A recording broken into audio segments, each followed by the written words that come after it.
Hi guys, today we're learning how to make the pants for this pant set. So if you want to find out how to make it, then make sure you keep on watching.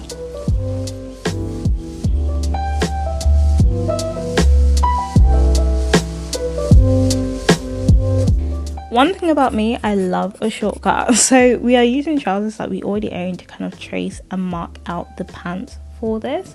If you don't have trousers that fit you perfectly, you can use leggings instead and just make the leg widen out a bit more after the knee point. So all I'm doing is I'm getting my trousers and I'm laying that on top of my fabric. So I trace directly onto the fabric that we're using, the front piece and then also the back piece. What I had to do for the back piece is just measure the excess, as the seam for the back of the trousers do not lay flat, so I just measured the excess and then added that onto the fabric, if that makes sense at all. And then what I'm just going to do is take my French curve and my ruler and neaten up those lines that we have made with chalk, and I'm doing that all the way around as well. And just make sure to add on your seam allowance. I've used 1/2 inch seam allowance around the entirety of the pants. So once we have marked that first leg and added that seam allowance, we're just going to go ahead and cut that out. And then what we're going to do, we're going to grab that same piece that we cut out, we're going to lay it down on top of the fabric, flipping it round so that right sides are facing together, and we're going to repeat the process. You can mark it out if you want it to be really neat, and just go ahead and cut along those marked lines. So you want to make sure that you repeat that process for the front pieces as well. And then what you want to do is grab those front pieces and lay them together right sides facing, and again lay our back pieces together right sides facing as well. Then what we're going to do is pin the outer seams and the inseam on both of the legs. So grab your fabric clips or your fabric pins, and we're pinning all along the outer edge and the inseam, as you can see. And we're going to do that for both legs because that's what we're going to stitch first. I ran out of clips on that second leg, as you can see, but once you have pinned it, we're going to head over to our sewing machine, and I'm just stitching straight down on those stitches, on those pinned lines, with an overcast stitch. You can use a zigzag stitch instead if you don't have an overcast stitch.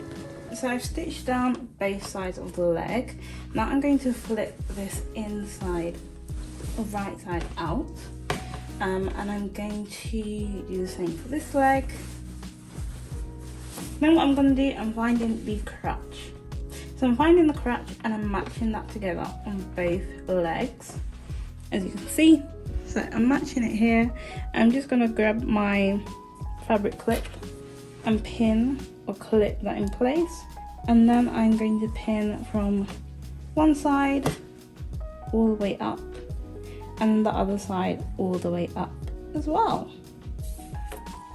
And then from the crotch, what we're going to do is stitch all the way up, so from the crotch to the front and also from the crotch to the back, just to make sure that crotch is sewn nice and neatly. And again, we're going to do that on the sewing machine using an overcast stitch, or you can use a zigzag stitch.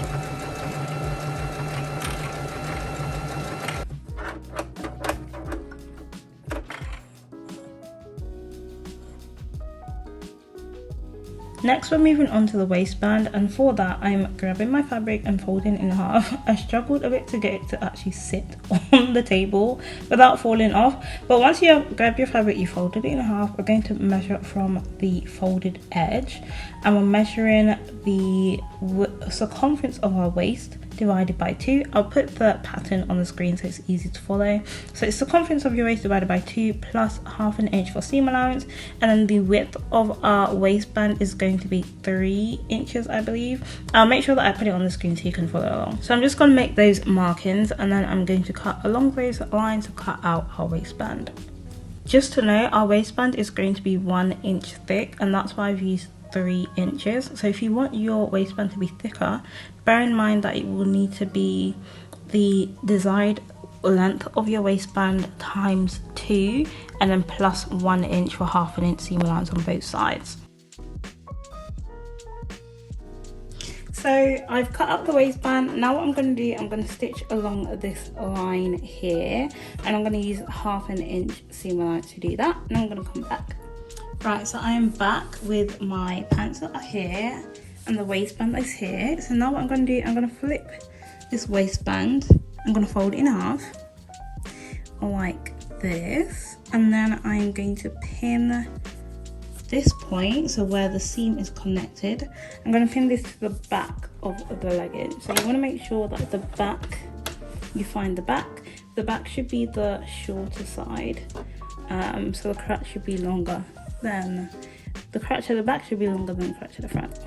So I'm going to find this and I'm pinning this to the back. So as you can see, right side of facing, and I'm pinning it or clipping it this way. I've put away all of my clips, but I will find them and then I will clip it like that. Right, so I found some pins. I don't know where my clips have gone, and I'm going to pin this to the back and just trying to make sure that it's all lined up neatly so that we stitch it neatly as well. So I've pinned the back. It can help if you pin upwards instead of across, just to make sure that it's secure in place. Now what I'm doing, as you can see, I'm folding. It's still folded, but I'm finding the opposite end of the piece that we've just pinned. Finding it, it can help if you mark it, but I'm just going to keep holding onto it, and I'm going to find the front crotch, so the seam there, and I'm going to pin that as well. Again, pinning up and holding that in place, and I'm going to do the same for the sides, and this is just going to make sure that we distribute the waistband equally around the four corners of these pants, so that it comes out not with any bits kind of looking wonky or wavy.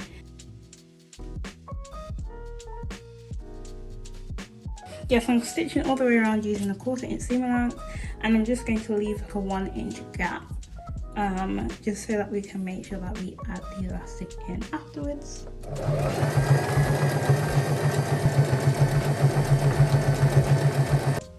So here we have our waistband that has been stitched, and I will show you the hole that we left open. So now what I'm going to do, I'm going to grab my elastic. Excuse my nails, looking absolutely disgusting. But we're going to grab our elastic, which should be cut to the length of your waist.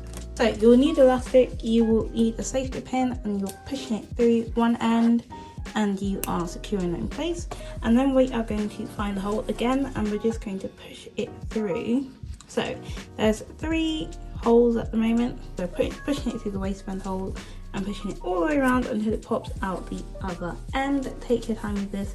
If you rush too much and you unpin that safety pin, you'll have to pull it out and do it all over again, so bear that in mind.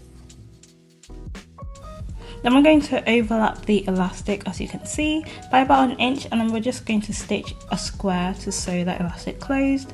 And then what you should have is your elastic pulled through completely. Then all we need to do is stitch that gap closed, as you can see. So I'm just going to do that on my sewing machine as well.